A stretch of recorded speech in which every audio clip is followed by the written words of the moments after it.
சரி திரு முனவர் பாஷா, இப்போ அமித்ஷாவுடைய இந்த வருகை அதோட வியூகம் என்பது கூட்டணி கட்சிகளை ஒருங்கிணைப்பதற்கான ஒரு முயற்சியாகத்தான் பார்க்க முடியுமா இந்த வருகையை?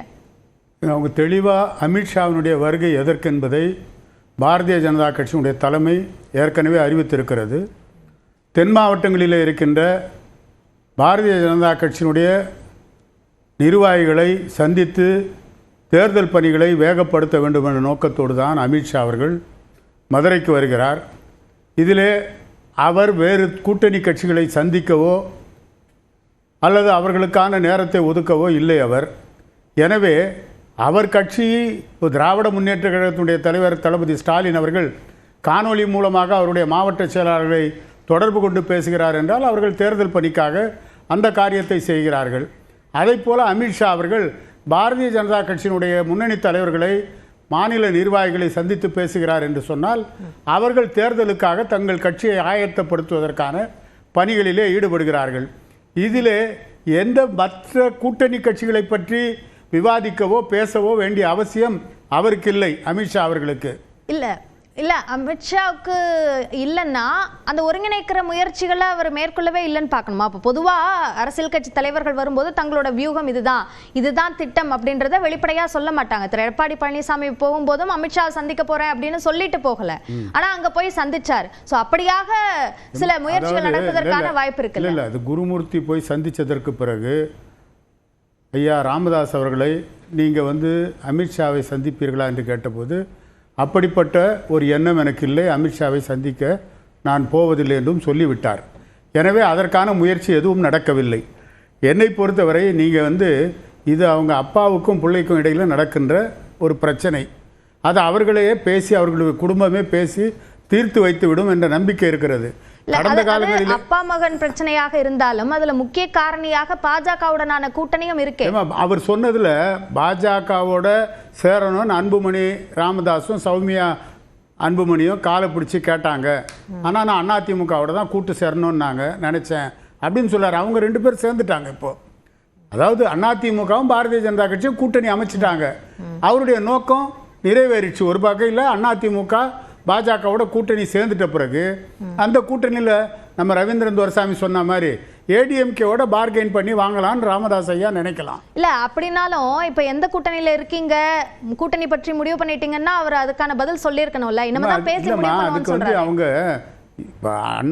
திமுக கூட்டணியை பொறுத்தவரை கடந்த 7 ஆண்டுகளாக தொடர்ந்து எல்லா தேர்தல்களிலும் அந்த கூட்டணி தொடர்ந்து நீடித்து கொண்டிருக்கிறது.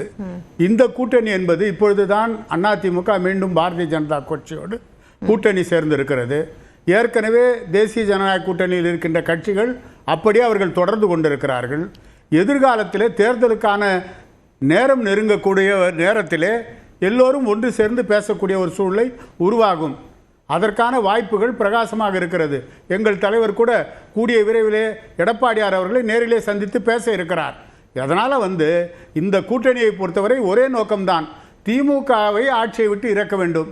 இதில் தேவையில்லாத பிரச்சனைகள், பாட்டாளி மக்கள் கட்சி உட்கட்சி சண்டை, இதெல்லாம் அவங்களே தீர்த்துப்பாங்க. இதுக்கு யாரும் தேவையில்லை. இல்ல அதான் அவங்களே தீர்த்துப்பாங்கன்றதுல தான் ஒரு முரண் இருக்கு. திரு டிடிவி சொல்றாரு எங்களோட கூட்டணிக்கு தான் எடப்பாடி பழனிசாமி வந்திருக்காரு அப்படின்னு ஒரு பக்கம் சீன்றாரு, மறுபக்கம் பங்காளி சண்டையை ஓரம் வைக்கிறோம் அப்படின்னு சொல்றாரு. அப்போ இப்படியான முரண் இருக்கு. நான் என்ன சொல்றேன், இப்போ தமிழ்நாட்டில் திமுக தலைமையில் கூட்டணி, ஆல் இண்டியா லெவலில் அந்த கூட்டணிக்கு என்ன பேரு சொல்லுங்கம்மா? இந்தியா கூட்டணி இருக்கு. அதே மாதிரி தமிழ்நாட்டில் அதிமுக தலைமையில் கூட்டணி, ஆனா ஆல் இண்டியா லெவல்ல அதுக்கு தேசிய ஜனநாயக கூட்டணி தான் பேரு. ஏற்கனவே அதுல எந்த டிஸ்பியூட்டும் இல்லையே சார். இல்ல, ஏற்கனவே மரியாதைக்குரிய எடப்பாடியார் அவர்கள் மோடி தலைமையில் நடந்த என்டிஏ கூட்டணி கூட்டத்திலே போய் டெல்லியிலே கலந்து கொண்டார். பிரதமருக்கு பக்கத்திலே அமர்ந்தார். அதனால அந்த இதெல்லாம் வித்தியாசமே இல்லை. எங்களை பொறுத்தவரை அதிமுக தலைமையில் தான் ஆட்சி அமையப் போகிறது, அவர்கள் தான் ஆட்சி அமைக்கப் போகிறார்கள் என்பதையும் தெளிவாக இந்த கூட்டணியில் இருக்கின்ற அத்தனை கட்சிகளும் சொல்லுகிறார்கள். எனவே இதில் பிரச்சனைக்கே இடமில்லை. ஏதோ அத்தனை பேரும் சொல்லலையே சார். திரு டிடிவி சொன்னாரா? ஏமா இந்த கூட்டணிக்கு நான் என்ன சொல்றேன், இல்ல டிடிவி எந்த கூட்டணியில் இருக்காரு? அவர் தேசிய ஜனநாயக கூட்டணியில ஒவ்வொருத்தரும் சொல்ல வேண்டிய அவசியம் இல்லை. தேசிய ஜனநாயக அதான் சரி, எல்லாரும் கூட்டணி சொன்னான்னு ஏமா தேசிய ஜனநாயக கூட்டணியின் சார்பில் அமித்ஷா சொல்லிட்டார், எடப்பாடியார் தலைமையில தான் தமிழ்நாட்டில் ஆட்சின்னு சொல்லிட்டாரு. இதுக்கு டிடிவி சொல்ல, ஓபிஎஸ் சொல்ல, ஒவ்வொருத்தரும் என்டார்ஸ் பண்ணோமா என்ன? அவங்க அந்த கூட்டணியில் தானே இருக்காங்க. அப்புறம் என்ன இருக்கு? அந்த கூட்டணியினுடைய தலைமையில் இருக்கின்ற பாரதிய ஜனதா கட்சியினுடைய உள்துறை அமைச்சர் அமித்ஷாவை அதான் திரு அமித்ஷா பேசும்போது அவர்கிட்ட இந்த கேள்வி எழுப்பப்பட்டது சார். டிடிவி, ஓபிஎஸ் இவங்கெல்லாம் அது அவங்களோட உட்கட்சி பிரச்சனை அப்படின்றதையும் சொன்னார். நீங்க அதை எல்லாமே ஒன்று சேரணும் அப்படின்னு சொல்லும்போது அது உட்கட்சி பிரச்சனை. ஆனா உட்கட்சி பிரச்சனையா இருக்கின்ற பொழுது அந்த கட்சிகள்லாம் என்டிஏ கூட்டணியில் தேர்தலில் போட்டிட்டாங்க, நாடாளுமன்ற தேர்தலில். அப்படி இருக்கும்போது பாரதிய ஜனதா தலைமையிலான என்டிஏ கூட்டணியை சேர்ந்த கட்சிகளை கண்டிப்பாக பாரதிய ஜனதா கட்சி கைவிட்டு விடாது. அதனால அது தேவையில்லாம நீங்க எல்லாம் கற்பனையே பண்ணாதீங்க. என்டிஏ கூட்டணியில கண்டிப்பா டிடிவி இருப்பாரு, ஓபிஎஸ் இருப்பாரு, அத்தனை கட்சிகளும் இருக்கும் சார். எல்லாரும் இருப்பாங்க சார். ஒன்னா சேர்ந்து வாக்கு கேட்கும்போது ஒற்றுமையாக இருப்பாங்க. அவங்க யாருங்க? அண்ணன் தம்பிக்கு தானங்க, எல்லாம் ஒரே குடும்பம் தானே இருந்தவங்க. நீங்க சொல்றீங்க, அவங்க சொல்லலையே. தேர்தல் வரும்போது ஏமா திமுகலே எத்தனை அடிச்சுப்பாங்க சார், குத்திப்பாங்க. ஆனா தேர்தல் வரும்போது கோஷ்டியை விட்டுட்டு வேலை செய்யறாங்களா இல்லையா? அதே மாதிரி தான் இவங்களும் வந்து எல்லாத்தையும் மறந்துடுவாங்க. ஒரே குறிக்கோள் திமுகவை ஆட்சியை விட்டு அகற்றணும். அதுக்காக எல்லாரும் ஒன்று சேர்ந்து தான் போராட வேண்டிய காலத்தின் கட்டாயம். இல்லைன்னு சொன்னால் மீண்டும் திமுக வந்ததுன்னா மறுபடியும் ஒரு 5 ஆண்டுகளுக்கு அவர் வாய்ப்பை இழந்து விடக்கூடிய சூழ்நிலை தான். அதனால் டிடிவி தினகரனாக இருந்தாலும் சரி, ஓபிஎஸ்ஸாக இருந்தாலும் சரி, இந்த கூட்டணியில் இருக்கிற அத்தனை கட்சிகளும் ஒரே குறிக்கோளோடு திமுகவை ஆட்சி விட்டு இறக்க வேண்டும். அதற்காகத்தான் இந்த கூட்டணியை தவிர இதில் வந்து கருத்து மாறுபாடுக்கோ கருத்து வேறுபாடுக்கோ சச்சரவு சண்டைக்கோ இடமில்லை.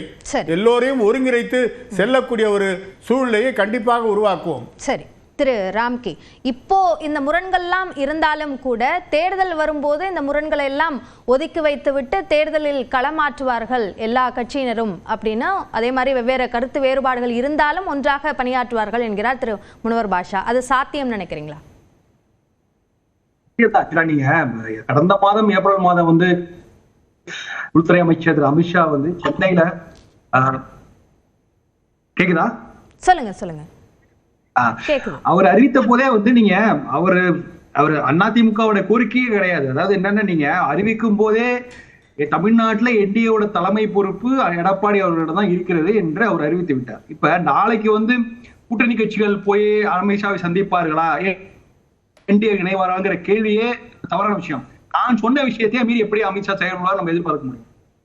அதனால கூட்டணி கட்சிகள் நினைக்கிறவங்க என்டிஏல சேரக்கூடிய பாசிபிலிட்டி உள்ள அத்தனை பேரும் போய் அமித்ஷாவை சந்திக்கிறது வாய்ப்பு இருக்கு. ஆனா இங்க இருக்காது. நாளைக்கு அவங்களுடைய ப்ரோக்ராம் ஷெட்யூல்ல மதுரை கோயிலுக்கு போறாரு, அதுக்கப்புறம் பாஜக தென் மாவட்ட பாஜக நிர்வாகிகளை சந்திக்கிறார் இருக்குது. அதுல தெளிவா திரு நயினார் மகேந்திரன் தெளிவா குறிப்பிட்டார், நாளை பங்கேற்கும் கூட்டத்தில் கூட்டணி கட்சியினர் பங்கேற்க மாட்டார்கள் என்பது நயினார் மகேந்திரனுடைய அவர் சொன்ன கருத்து.